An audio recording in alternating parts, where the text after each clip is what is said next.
Y a pesar de las amenazas de ser detenido por Nicolás Maduro, Juan Guaidó regresó a Venezuela. ¿Y de qué manera? Por la Puerta Grande, en el principal aeropuerto internacional del país, el Aeropuerto Internacional Simón Bolívar. Seguidores y representantes de la comunidad internacional le dieron la bienvenida y lo acompañaron hasta Caracas. Y con los detalles de lo último que ha pasado en el país, me acompaña en vivo Jorge Luis Pérez Valeri desde la capital. Jorge Luis, muy buenos días para ti. Y bueno, ayer te vimos, podremos decir, en primera fila, porque fuiste parte de la prensa presente en el aeropuerto de Maiquetía. Cuéntanos cómo se vivió ese momento cuando se confirmó que sí había tenido éxito el ingreso de Juan Guaidó por el aeropuerto internacional de Maiquetía. Alejandra, muy buenos días para ti y para toda la audiencia. Efectivamente estábamos allí y todavía había cierto ambiente de incredulidad ante la posibilidad de que Juan Guaidó pudiese cruzar a través de este paso la principal entrada del país a Venezuela, el aeropuerto internacional de Maiquetía. Pensábamos incluso entre los miembros de la prensa que estábamos allí presentes, los que acudimos, porque muchos se quedaron en Caracas, pues pensando que quizás no iba a ser esta la estrategia, pues especulábamos sobre la posibilidad de que fuese, si llegaba a ese lugar, fuese detenido, fuese requisado por las autoridades de migración de Venezuela, pero eso no ocurrió. Apenas aterrizó el vuelo, que era un vuelo de la aerolínea Copa procedente de Panamá, pues Juan Guaidó hizo muy rápida su entrada hacia el país. Allí los seguidores que de manera espontánea aparecieron a aplaudirle, a ovacionarle, pues reaccionaron de manera eufórica, como pudiste haberlo visto. Un detalle en particular fue la llegada unos 30 minutos antes de parte del cuerpo diplomático de embajadores de Europa y América Latina. Principalmente los europeos acudieron a ese lugar. Cuando le consultamos el motivo de su presencia, pues era precisamente para acompañar a Juan Guaidó. Esto ya nos daba un indicativo de que ciertamente podía ser esta entonces la entrada definitiva de Juan Guaidó al país. Pero pues para el día de hoy, ¿qué se espera? Se esperan nuevas actividades como las anunció el día de ayer Juan Guaidó desde este lugar de concentración ya en Caracas, que le recibió después de esta gira que emprendió por varios lugares de América Latina. Se espera un encuentro entonces con miembros sindicales de distintos sindicatos que hacen vida aquí en Caracas, también con miembros de la administración pública, y entre tanto sigue advirtiendo sobre pues las amenazas que pudiesen emprender en su contra o nuevas acciones judiciales que pudiesen llegar de parte del gobierno de Nicolás Maduro en contra de su persona. Esto decía el día de ayer en medio de esta multitud.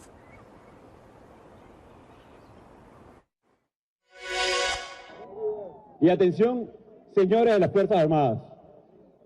Es evidente que luego de las amenazas, alguien no cumplió.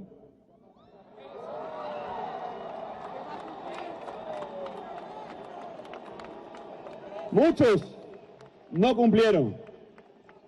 Y lo dijimos el mismo 5 de enero. La cadena de mando está rota.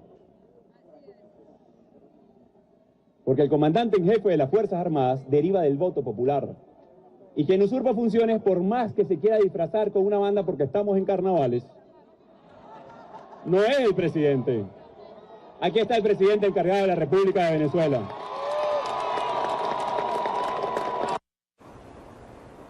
Unos carnavales, Alejandra, sin duda singulares para el país, unos carnavales en los que hemos visto que pues el pulso político que se vive en Venezuela desde el pasado 23 de abril, cuando Juan Guaidó asumió y juró asumir las funciones del Ejecutivo y obtuvo el reconocimiento ya hasta el momento de unos 50 países, pues no ha parado, digamos, de moverse la situación aquí en Caracas. Jorge Luis, y hablando de Venezuela, este martes se cumplen ya 6 años del anuncio de la muerte de Hugo Chávez. ¿Qué ha dicho el oficialismo sobre esta fecha? ¿Hay algún tipo de acto?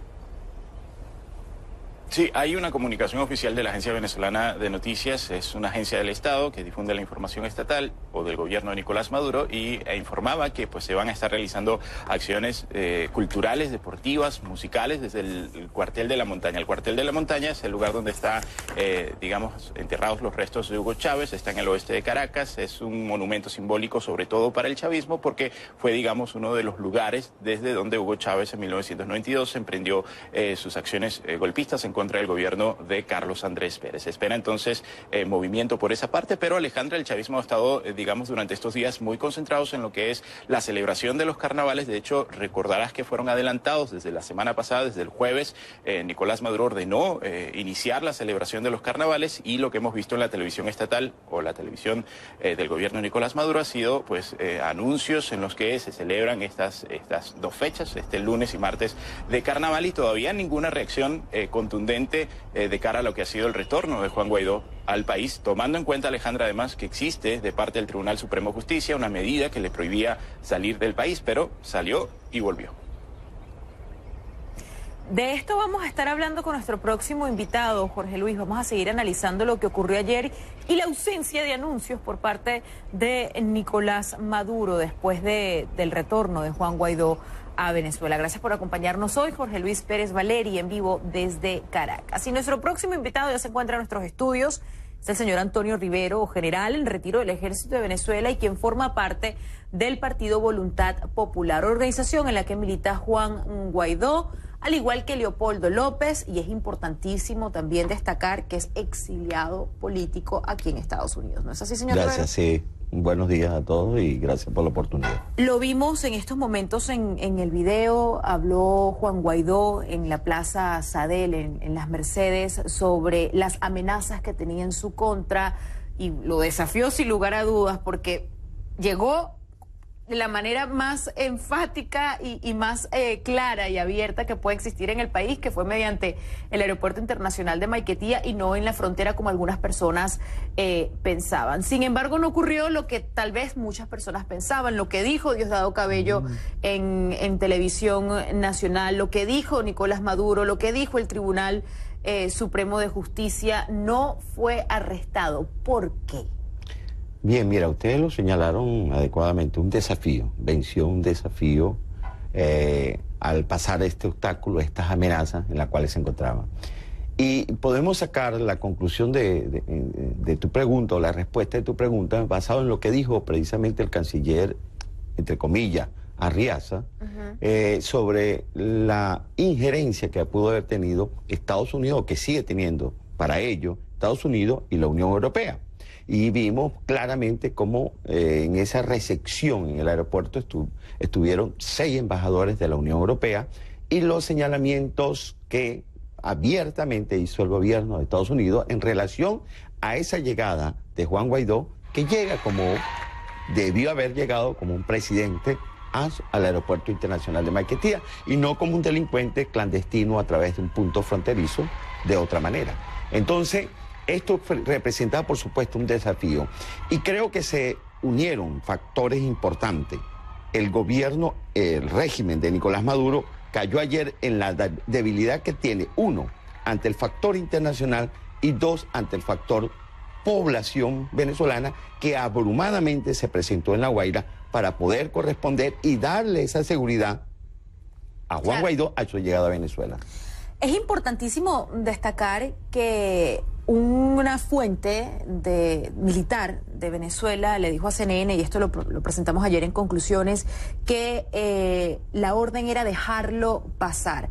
Pero es también interesante analizar que tal vez ahora Nicolás Maduro se encuentra en una barrera perder a perder, ¿no? Porque si lo deja pasar se debilita ante las personas que lo apoyan, incluso ante la comunidad internacional, pero si lo arresta también se presentaban muchísimas amenazas de Estados Unidos, como acaba de mencionar, de organizaciones internacionales y de todos los países que le dieron la bienvenida a Juan Guaidó como presidente encargado de Venezuela. Entonces, ¿en qué punto estamos ahorita en el país? Mira, ¿en qué punto está ahora Nicolás Maduro, no? Esa información de un militar es factible, no déjenlo pasar, porque debieron haber valorado qué era más difícil o qué tenía mayor costo para ellos desde el punto de vista político y desde el punto de vista de estabilidad en el sostenimiento que tienen del poder. En la razón de lo que vayamos al 23 de febrero, no permitieron la entrada de la ayuda humanitaria. Eso les tiró prácticamente al suelo desde el punto de vista internacional. En estos momentos, pues la figura de Juan Guaidó como presidente y en el reconocimiento internacional que tiene actualmente, pues da lugar a que no dejarlo entrar o ponerlo preso, pues implicaba ya unas sanciones de la mayor contundencia y quién sabe pues la intervención, incluso que se teme la intervención militar. En las condiciones que se presentaba el día de ayer, Juan Guaidó en el Aeropuerto Internacional de Maiquetía mostró esa debilidad del régimen. Y la otra hubiese sido, por supuesto, un atrevimiento, un abuso, una muestra más de lo que ya catalogadamente de manera internacional está siendo sancionado como un dictador, como un tirano y, por supuesto, un usurpador del poder. Sé que se encuentra en Estados Unidos como exiliado en estos momentos, pero ¿tiene contacto con miembros de la cúpula militar de Venezuela? Mira, tengo... Para que nos logre explicar qué es lo que está pasando en este momento. Lo tengo, no es nuevo, yo lo vengo señalando, pues tengo una relación desde que andaba clandestino en Venezuela desde hace más de 5 años y he mantenido cada vez mayor conexión militar desde las más altas jerarquías hasta las más bajas jerarquías militares. Y ellos me muestran, pues, ciertamente lo fundamental, allí hay una desconexión en el descontento que hay. ¿Qué quiere decir esto? Que unos capitanes, pues, por allá en el estado Bolívar, o unos capitanes en el estado Falcón, no tienen conexión en ese descontento y no hay una articulación que les permita actuar o fijar una posición en bloque. Asimismo, un general que tiene o puede tener aguas abajo, digamos, un comando de miles de personal, tanto de oficiales como de tropas, difícilmente puede generar una acción en bloque, debido a que entre esos niveles de comando hay el establecimiento de elementos de inteligencia que inmediatamente pueden parar alguna conectividad que vaya en contra del régimen. Entonces, esa desarticulación genera un temor o una prevención o una discreción para evitar que haya ese pronunciamiento necesario que en estos momentos, a través de la vocería de Juan Guaidó y de lo que se ha establecido como gobierno interino, pues genera una información de amnistía para ese personal que desobedece. Lo que se ha mostrado.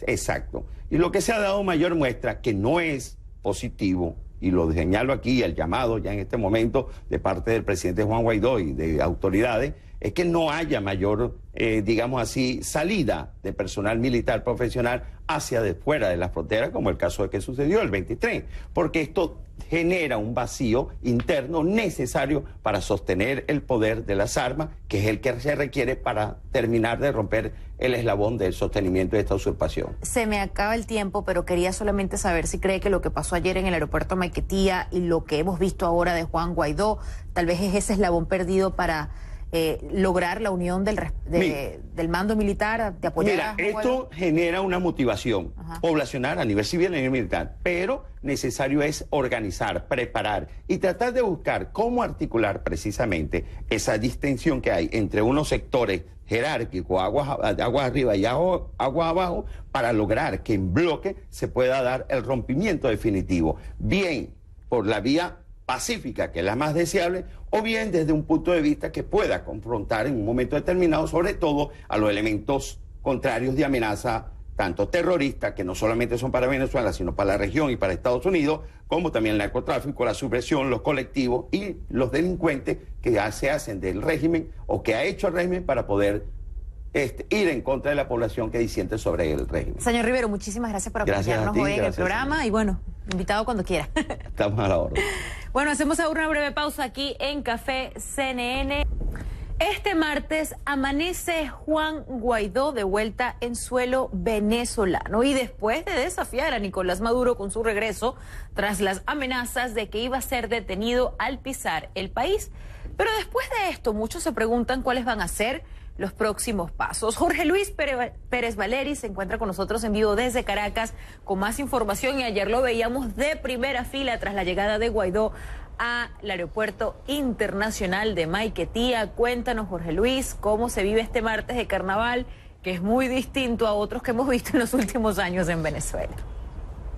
Totalmente distinto este martes, como lo dices, Alejandro, un gusto saludarte a ti y a la audiencia, un martes en el que la atención de los venezolanos no solo está en buscar algún tipo de distracción con sus hijos, sobre todo para los que tienen hijos, tomando en cuenta que es martes de carnaval, pero también con los ojos puestos sobre la agenda de Juan Guaidó, que pues pese a ser días de asueto, han resultado de muchísima actividad política, no solo con su regreso el día de ayer, lo hizo a través del aeropuerto internacional de Maiquetía, como lo dijo, no hubo detenciones, no hubo ningún ningún tipo de proceso judicial en su contra. Continúa la agenda. El día de hoy dijo que se va a estar reuniendo en el transcurso de la mañana con miembros de la administración pública. Y al respecto, hace unos instantes hizo un comentario sobre esta actividad que tiene planeada para este martes a través de sus redes sociales. Lo compartimos. Dice: nos reuniremos este 5 de marzo con nuestros empleados públicos. Vamos a dar los primeros pasos para recuperar nuestra burocracia y seguir construyendo las capacidades dentro y fuera de nuestro país que nos permitan el cese de usurpación, el gobierno de transición y elecciones libres. Esto es parte de lo que él anunció justamente ayer cuando fue recibido por esta multitud de personas en la Plaza Alfredo Sadel de Caracas, esto en el sureste de la capital, en donde dio inicio a lo que va a ser esta nueva etapa luego de haber concluido esa gira por varios países de América Latina, buscando el apoyo a su estrategia que, como lo ha reiterado en numerosas ocasiones, busca en un primer momento buscar el cese de la usurpación, es decir, buscar la salida de Nicolás Maduro del poder, al que el Parlamento venezolano considera está llevando a cabo una usurpación de funciones del Ejecutivo tras haber asumido como presidente de este país el 10 de enero, luego del proceso electoral del pasado 20 de mayo, que no solo no reconoció el Parlamento venezolano, tampoco lo reconocieron varios países. Alejandra. Jorge Luis, este martes también es una fecha histórica en Venezuela porque ya se cumplen 6 años del anuncio de la muerte de Hugo Chávez, y la pregunta que nos hacemos muchos es cómo se encuentra este llamado chavismo en un momento de tanta convulsión política en el país y sobre todo en un madurismo que no tuvo la misma fuerza que Hugo Chávez. Pues vamos a responder esa pregunta viendo lo que ha ocurrido en estos días recientes, por supuesto, con la llegada de Juan Guaidó. Por ejemplo, Alejandra, hemos visto a través de los medios que controla el gobierno de Nicolás Maduro, los medios de comunicación principales, principalmente televisión y radio, insistiendo en llamar a celebrar los carnavales, por ejemplo. Hace de cierto modo una omisión a lo que está ocurriendo y a lo que tiene el mundo la vista puesta acá en Venezuela, que tiene que ver con la posibilidad de un movimiento que finalmente sí genere un gobierno de transición, como lo está prometiendo el Parlamento venezolano. Pero pues es sin duda una época quizás difícil para el chavismo, no solo por lo que representa la posibilidad de una alternancia en el poder, porque lo está planteando no solo el Parlamento venezolano, también lo está planteando la mayoría de los países del continente americano, también países de Europa. Hay una presión muy fuerte sobre la comunidad, de parte de la comunidad internacional, sobre Nicolás Maduro. Entonces es una celebración o una conmemoración de los 6 años de la partida de Hugo Chávez, que ocurre quizás en uno de los momentos difíciles, más difíciles no solo para Venezuela, también difíciles para el gobierno de Nicolás Maduro, que cuenta con una crisis de legitimidad, no solo a nivel interno, a nivel institucional, porque el Parlamento venezolano tampoco lo reconoce, sino también por las presiones que llegan desde los países vecinos. Así que el día de hoy se esperarían de parte del chavismo algún tipo de reacción en torno a lo que ha sido este retorno de Juan Guaidó a Venezuela, a quien varios voceros del oficialismo, incluyendo Nicolás Maduro, incluyendo Diosdado Cabello, habían considerado un prófugo de la justicia tras haber emprendido esta gira latinoamericana en medio de la prohibición de salida del país que le impuso el Tribunal Supremo de Justicia, pero también pues en medio de lo que ellos consideran es una de las fechas más importantes para el chavismo, el 5 de marzo, el día en que murió Hugo Chávez. Gracias por estar con nosotros, Jorge Luis Pérez Valeria, en vivo desde Caracas. Jennifer. Alejandra, pues sin duda la comunidad internacional ha sido clave en este proceso emprendido ahí en Venezuela. Vamos a hablar desde esta perspectiva con Dan Restrepo. Él es analista político, además fue asesor presidencial durante el mandato de Barack Obama. Buenos días, Dan, gracias por estar con nosotros en Café CNN. Buenos días, siempre un placer estar aquí. Lo repito, Dan, la comunidad internacional ha sido muy importante para este proceso venezolano. Hemos hablado de presión económica, de presión diplomática, de cierta estrategia de amenaza con una intervención militar. La pregunta es, después de lo que vimos ayer, ¿qué viene ahora desde el extranjero? Mira, creo que sí ha sido muy importante y seguirá siéndolo. Lo que vendrá es más presión diplomática, más presión económica sobre el régimen de Maduro, para seguir presionando, porque para tumbar a Maduro, para sacar y para entrar en una etapa de transición en Venezuela, va a ser sumamente importante tanto la presión externa como la presión interna, y la comunidad internacional juega un papel sumamente importante para cerrar espacios al régimen. Creo que lo que vamos a ver tanto dentro y fuera en las semanas que vienen es cerrar esos espacios para Nicolás Maduro y dejar muy claro a los que le están apoyando que Maduro no tiene futuro. Y creo que eso más que nada es lo que vamos a ver desde la comunidad internacional y muy enfocado en lo diplomático y lo económico. La semana pasada vimos que hay tensiones en la comunidad internacional sobre lo militar y creo que vamos a ver menos énfasis en ese tema en estos días. Pero ¿hasta cuánto se puede reforzar esa presión económica y diplomática desde el extranjero? ¿Hasta dónde se puede llegar? Y hablando no solo del reforzamiento, sino también de los tiempos, ¿no? Porque es un proceso que comienza a generar ciertas preguntas, tanto a nivel interno como externo. Mira, parte del reto aquí es manejar expectativas. Hemos estado en el último mes con mucha expectativa que todo va a ocurrir hoy o que nada va a ocurrir nunca. Y francamente creo que tenemos que encontrar un balance, un mejor balance sobre cuánto tiempo va a tardar esto. Y lo más importante desde el punto de vista de la comunidad internacional es reforzar las sanciones individualizadas. Hoy por hoy son casi en su mayoría sanciones estadounidenses. Los países de Latinoamérica y Europa pueden hacer más, tienen que hacer más para sancionar a individuos, no lo sectoral, sino a individuos del régimen que están apoyando a Maduro que no tengan la capacidad de viajar, ni sus familiares tener la capacidad de viajar fuera de Venezuela, y tampoco de tener bienes o reales o financieros fuera de Venezuela. Esos espacios, desafortunadamente, que no sean estadounidenses, todavía están un poco demasiado abiertos a funcionarios claves del régimen, y creo que eso va a ser el énfasis en estos días. Pero Dan, te pregunto, ¿tú crees que realmente eso va a ser efectivo? Porque nosotros hemos visto el ejemplo de Cuba, un país 60 años, digamos, aislado y que sigue, digamos, bajo el mismo régimen, bajo el comunismo. Tenemos una situación muy distinta que la de Cuba. En gran parte, por 60 años, el país aislado con respecto a Cuba no fue Cuba, sino los Estados Unidos. Los Estados Unidos ha tenido una política unilateral de tratar de aislar a Cuba, que ha sido un fracaso. Lo que vemos en este momento es un proceso multilateral con muchos países tratando de presionar desde afuera al régimen de Maduro. Entonces creo que, aunque se habla mucho de Cuba y Venezuela, creo que el manejo internacional hasta la fecha, y en particular en las últimas 6 semanas, hemos visto mucho más multilateralismo, y creo que eso es un clave en el aspecto internacional para que esto no sea un conflicto simplemente entre los Estados Unidos y Venezuela. Si esto resulta un problema bilateral entre esos dos países, es buena noticia para Nicolás Maduro y mala noticia para el pueblo venezolano, que merece vivir en la democracia y el desarrollo que no tienen en este momento. Sí. Multilateralismo sería aquí la clave según tu análisis. Dan, no sé si estás de acuerdo conmigo. Para mí el momento que vivimos ayer cuando Juan Guaidó regresó al aeropuerto de Maiquetía fue uno de los momentos más genuinos que se han visto en este proceso. Estaban embajadores de algunos países acompañando esta llegada, pero realmente hay que decirlo, pasaron a un segundo plano porque fueron los venezolanos los que generaron el protagonismo. Esto nos puede indicar que son los venezolanos quienes están apropiando realmente de este proceso y que de una u otra forma la comunidad internacional puede ir mermando este protagonismo que ha tenido, o cómo balancear estas dos fuerzas. No, mira, dentro de Venezuela el protagonismo tiene que ser del pueblo venezolano, y lo que vimos ayer sí es muy alentador en ese sentido. Como, mira, Nicolás Maduro no puede llegar a ese aeropuerto con esa recibida del pueblo venezolano, no existiría.